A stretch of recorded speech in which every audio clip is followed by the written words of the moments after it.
Today on Online for Authors, I'm chatting with Daniel Kowalski, author of Death by Misadventure. Welcome, Dan. Hey, Terry, thank you for having me. I am so excited to have you. I loved the book.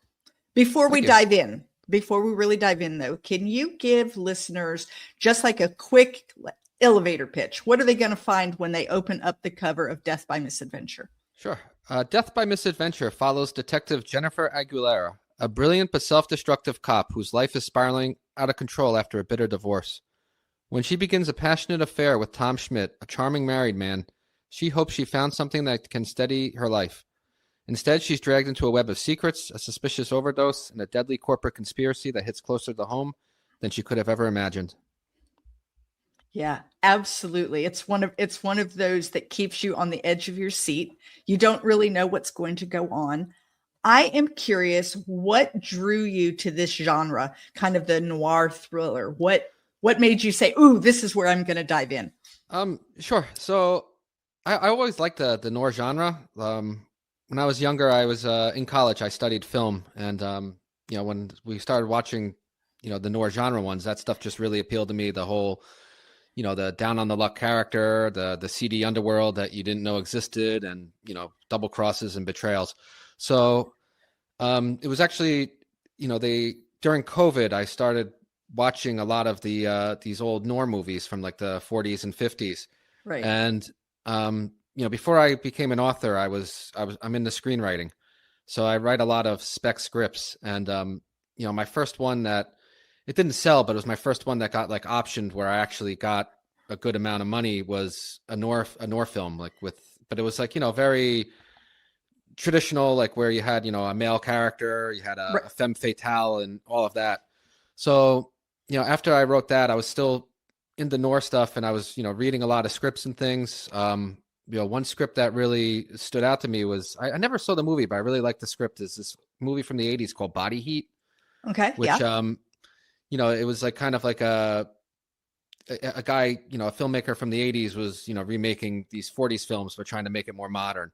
So I was thinking, okay, like how can I, make another type of noir thing? Because, I think noir appeals to a lot of people. I was like, but how can we, make this more modern, not so cliche, something that people would like. So it's like, all right, what if we did a female main character who's down on her luck, and instead of a femme fatale, we have like a male fatale.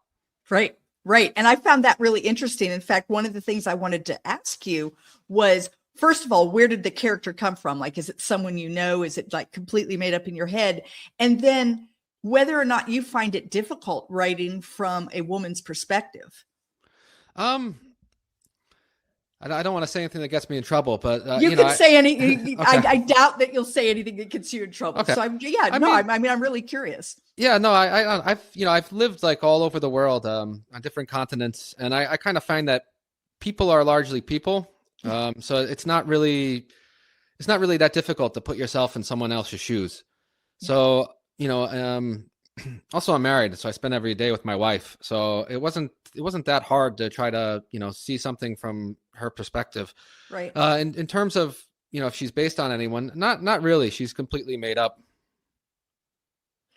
So, like I said, I found her to be a very interesting character. I love this idea of a character who is not perfect. And with the noir, you get a lot of that. You get a lot of the non-perfection. In fact, so much so that there's almost part of you that wonders if you should like the character, but you still do anyway. And you did a really good job of that, right? Because she's down on her luck. She's got an old case that she can't let go of. Her marriage is falling apart. She hasn't spoken to her daughter.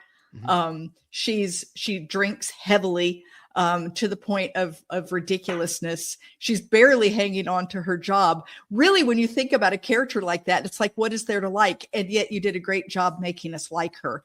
Oh, thank you. How do you balance that? I think it's, like I think when it comes to, because this is again from like a film background, but it's like when you're introducing the protagonist, there's a great book about screenwriting called Save the Cat. And part of that title, Save the Cat, comes from like, you got to have the hero character do something in the first scene that makes them likable. So like in the first scene when we meet Jennifer, she's at the bar, having Yeah. a drink, and then she kind of notices something going on where with another, these people are up to no good, and her cop instincts kick in. She follows them, she thwarts them, and then she saves somebody. So that's I think that's where you get a good first impression of her. And she's a good person. She wants to do the right thing. And I think her main problem is that she's just I know from people I know who are police officers who have done it for years, like it's a very soul-sucking job where you see the worst of things. There's not much redeemable stuff that you encounter. So I think she's just somebody who's kind of at her breaking point. Yeah, she's just kind of like had about enough.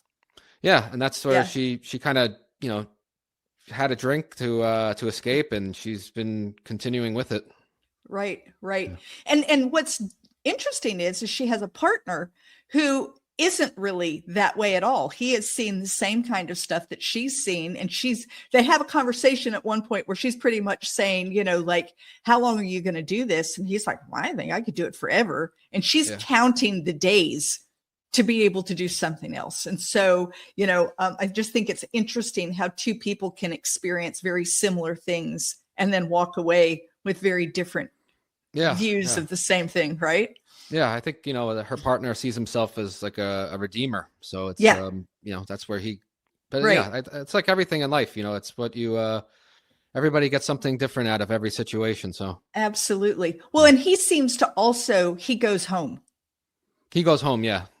He really does go home. Like he drives away. He doesn't live in the city. He drives away. He goes home to his wife. He just has this other life. And when we meet Jennifer, she doesn't really have this other life. Yeah, she has work. Yeah, she has work, and she kind of burnt out with her family, and Right. So that's really interesting too. Besides Jennifer, is there a character that you really enjoyed writing? In this one, not. Yeah, it's I kind of write every day, so I kind of cycle through characters quite a bit. Like not really in this one. Nobody really stood out to you. Nobody really stood out to me. I mean, I liked the private investigator guy. I did too. He's kind of loosely based on somebody I used to work for who was a mentor. But other than that, it's they're characters, and then we finish it, and then we just move on to something else. To new characters, yeah.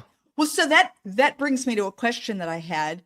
A lot of times with this kind of story, you can see it turning into, a series where we see Jennifer doing more and more things, et cetera. Do you see that? Or have you wrapped this up and you're now on to the next thing? I'm on to the next thing. I actually have a novel that just came out recently too. That's that one is actually kind of part of a series. I don't know if it's going to be a 2-part series or a trilogy yet, but okay. I think Jennifer's story is largely done. I think towards the end of the book, her character flaw has largely been resolved. So yeah. So I thought the same thing, and then I thought, but you could definitely come back. I was just curious because a lot of people who write that kind of character, a flawed detective, you see them come back over and over as they, explore different parts of their personality. So, but this new one that you have out, what is the name of it? It's called Our Thing. So it's a, this is the opposite side of the law now. This is, it's a mafia book. It's about a guy who he's a dishonorably discharged Marine soldier, and he ends up moving to New York because he doesn't have any other career prospects, and somebody he knows hooked him up with a local gangster where he could be an enforcer, and then he ends up getting involved with the mafia, and at the end of the book he ends up joining it, and then it's part of a big series where he goes through the whole process of downfall and rising through the ranks and everything else. Amazing. So that one came out.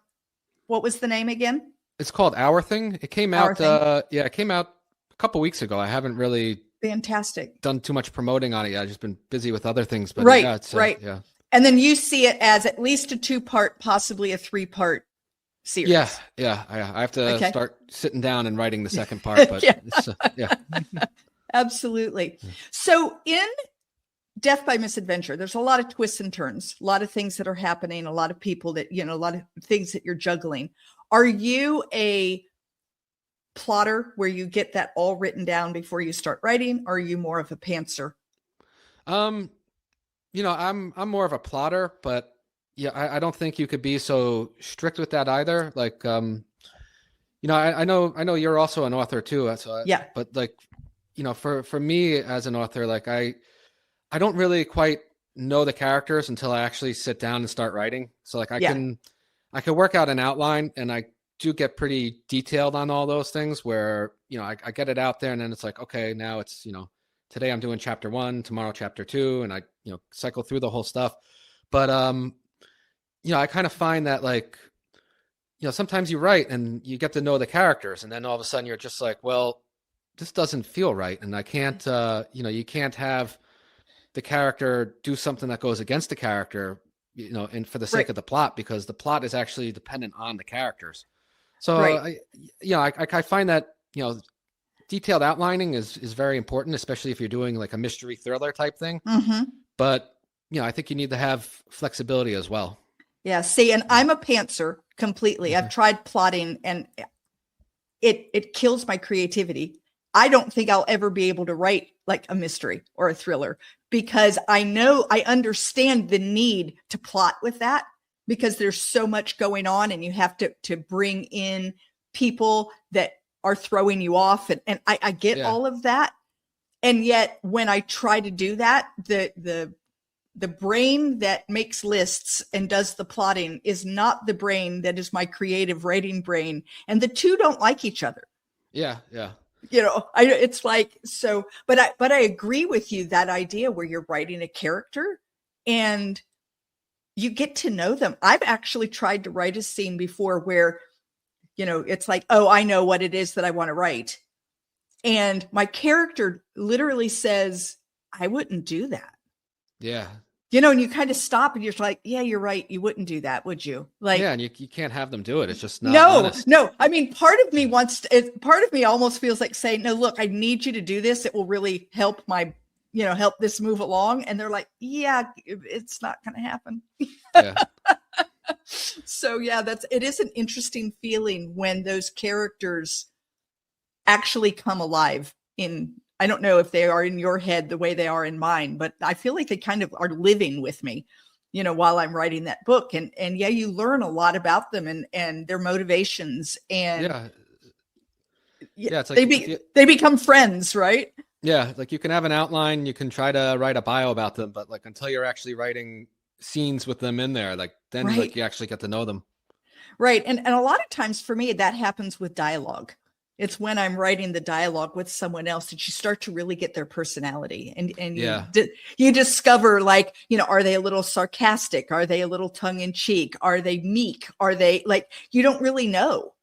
Yeah. Yeah. And then it just, sometimes it just starts to flow from you, and it's a lot of it's feelings. Yep. Yeah. I love that. I love that. So though you are a plotter, it sounds like you would be what a lot of people call a plotzer. They try to do like a pantser and a plotter together, Yeah. So you plot it out, but then you allow for discovery. Yeah. I think that's, isn't that everything in life though? Like you make a plan, and then, something doesn't work out, and you're just like, okay, we got to adjust this.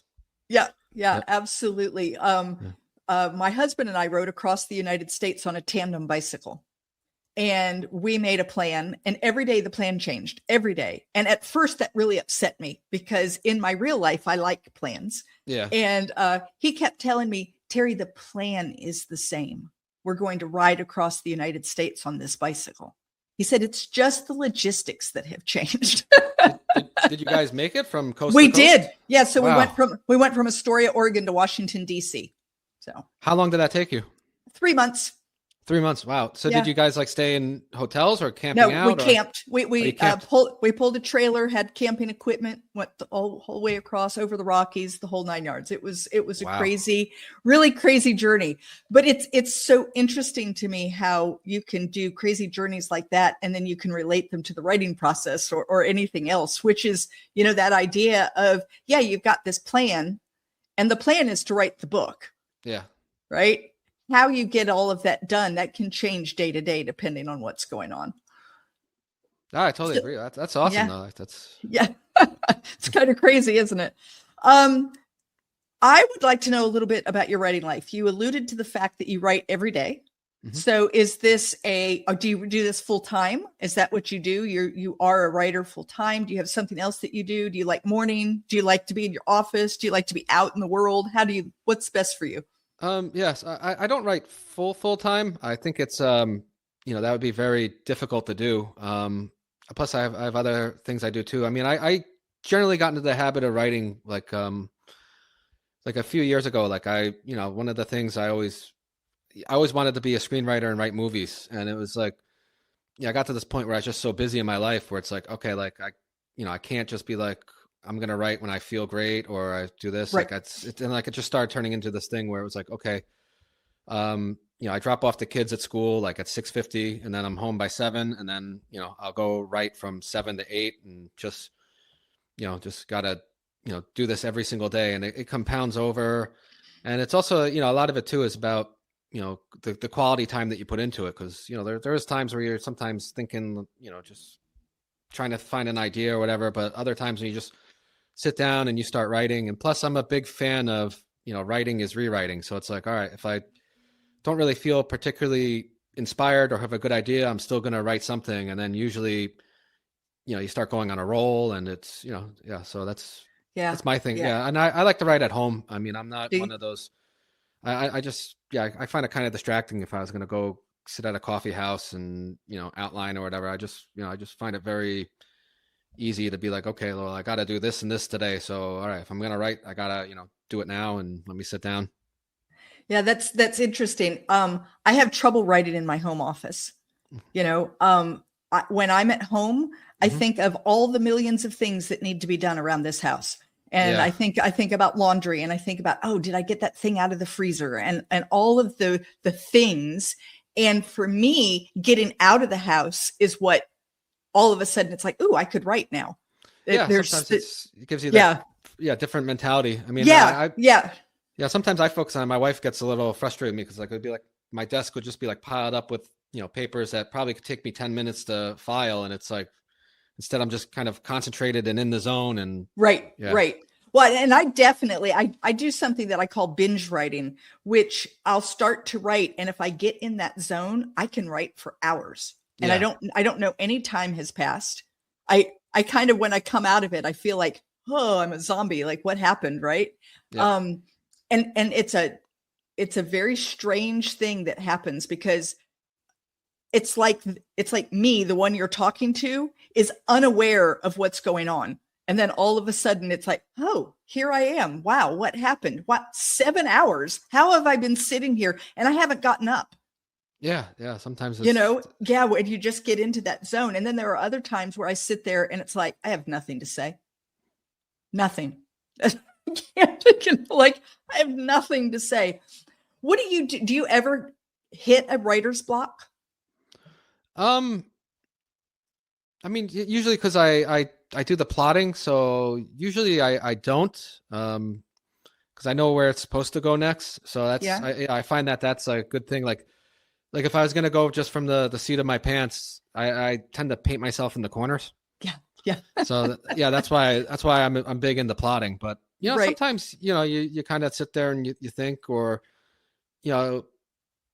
another thing I like to do too is I like to keep just a file of different ideas. So it's like, all right, like if what am I going to do today? Oh yeah, this one, I remember this one. Yeah. So I know you do screenplays and novels. Do you do anything else? Short stories, flash fiction, anything along that line? No, the only other thing I do is like I've been doing YouTube videos for the past couple of years, and those are like nonfiction crime stories.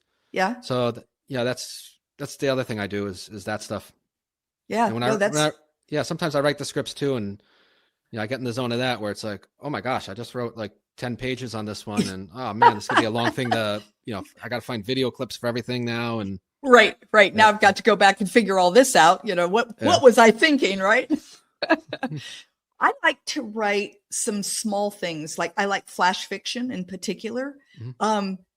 because for me, when I'm writing a novel, it's a long journey. It isn't, you don't get a lot of complete feelings. Yeah. It's like, oh, I've still got so much to do. I've got so much to do. And I love stopping every now and then and doing like a little flash fiction piece, because in a day or two, you could be done.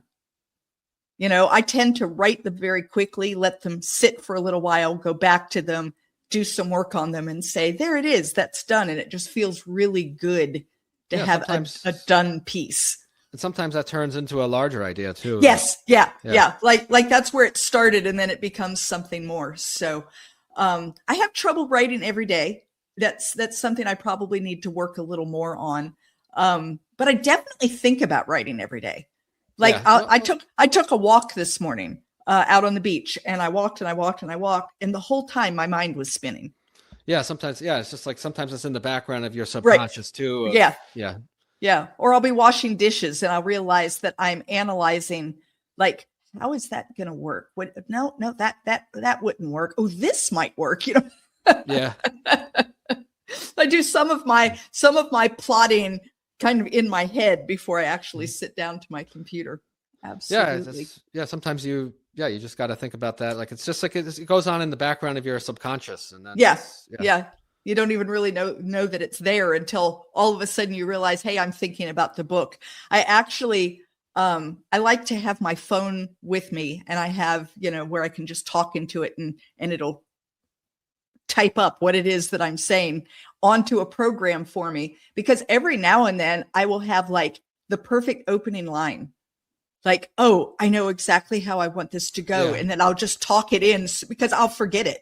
I get home, I'm 62. The memory is not what it used to be. I get home and it's like, shoot, I had such a great idea out there walking, and now I don't remember a thing about what I wanted to put down. Yeah. So I'm like that too. Sometimes I'll be looking at a Word document and I'll see at the bottom, like, oh yeah, I just jotted a random idea here. Yeah. It's like, what did I mean? What did I hate it when I'm interrupted. And then I go back to this sentence and it's like, yeah, it started beautifully, but I have no idea where I was going with that. I don't even know what that is. Because you're taken out of the zone. Yeah. That's like, I don't know. I don't even remember. So tell me what's coming up next. Well, I got to work on the sequel for Our Thing. And otherwise I've just been working on various different screenplays. So hopefully, I mean, when it's movies though, it's a bit of it's tougher than, doing a book release. So there's a lot of moving parts. So, but hopefully, something clicks. I mean, we got different pitches and proposals. That's the ultimate dream, is you really want to be a screenwriter. That's the ultimate dream. Yeah. Like, like Death by Misadventure. That's my third novel. And like my first two, and also the 1 Hour Thing, like all of those were basically screenplays that, I thought they were pretty good, but they didn't find any movement on the market. So it's like, all right, cool. Like, let's turn them into a novel, which, is a process on itself. Like at first I thought like, oh, that'd be easy. Like, you just copy and paste. And then it's like, oh, wait a minute. Like a novel's supposed to be 60,000 words minimum, and the script comes out to 38,000. It's like, oh, there's a lot of stuff I have to add, right? Yeah. Well, so it's interesting because I've actually had people say to me, have you ever considered turning one of my novels into a screenplay? Mm-hmm. And I look at it and it's like, I have 82,000 words. Like, I don't even know where to start. Like that's a lot of chopping. Yeah. They have that expression. It's called kill your darlings. It's like, you like that, but it doesn't quite work, and you gotta let it go. Well, and I have a lot of things that happen in people's heads, and you can't have that in a screenplay. Yeah. I mean, it has to be said or done. It's got to be either auditory or visual. You have to, right? And there's so much that I write that's, inside my character's head, which is fine for a novel and not so fine when you're trying to do a screenplay. So they're two very different animals. So I can imagine that taking this screenplay and trying to turn it into a novel is probably just as difficult as going the other way. It's not as easy as people think. Yeah. Well, it's probably easier going from the screenplay to the novel route, because, then you can actually pad on by, exploring the character more. And right. But, at the same time too, though, I'm somebody like, I guess maybe it's because the most fiction I read is screenplays, but I do read, novels too. Not so often as I try to read a screenplay a week, but novels every once in a while. But like, there's some people like Michael Connelly or Stephen King. Like I find that their novel, like what I like about their novels is like they're very economical with their words. Yeah. Like so there's not any wasted stuff in the scenes. Everything it's either showing you the character or it's, advancing the plot versus like some other books I've read. It's like, okay, we just read 4 pages of why the main character was reminded of this thing from their childhood. And it's like, I get it. It's important, but we could have done that in a paragraph, right? Yeah. Well, it reminds me of the way I feel about a lot of the older literature where they'll describe a room or a dress, and you get 4 pages of the flocked wallpaper. And I'm just like, I don't care. Yeah. Like, please, for the love of all things holy, just tell me they're in a pretty room and move on. Like, I don't need to know everything. And so it's that same kind of thing. And if you're used to reading the screenplays, which are so much briefer, I can imagine sometimes you get to these novels and you're like, that's a lot. That's a lot of words. Yeah. Yeah. The screenplay, it's like a lot of white pages, which is like, I try to write that too. Like, that's why if you, like you saw in the novel, like there's not chunky paragraphs because it's kind of all about like, all right, like, directing, this beat happens, this beat happens, this happens. Right. It's, it's supposed to be fast and quick to read. Right. And I think too, because of the genre that you chose with it being a thriller, it works real well. Literary fiction wants a lot more fluff, a lot more, internal and thoughtful and whatnot. And then there are some genres that are fast paced. And the thriller definitely, I think, would work really well for someone who is used to writing short, sweet, here we are. Yeah. Right. I love that. So Dan, if someone wanted to get in touch with you, talk with you about your books, talk with you about your screenplays, what's the best way to do that? How can they get up with you? I got a website. It's my name, dankowalski.com. I'm also on Gmail, dankowalski@gmail.com. And I also have my YouTube page, which is called @DanStocks. So any of those, you can find me. Fantastic. And I'll have all that in the show notes, guys. So make sure you check that out. Run out, grab yourself a copy of Death by Misadventure. You're going to love it. Once you've read it, make sure that you get on to Amazon and Goodreads and give those reviews, because reviews are something that as authors, we definitely love. Oh, definitely need that. Yes. Yeah, absolutely. And Dan, I want to thank you so much for being with me today. Hey, thank you so much, Terry. I really appreciate it. Thank you for listening to Online for Authors, where I, Terry M. Brown, author of character-driven fiction and host of the podcast, introduce readers to characters they'd love to invite to lunch. Tune in next Tuesday for another podcast episode.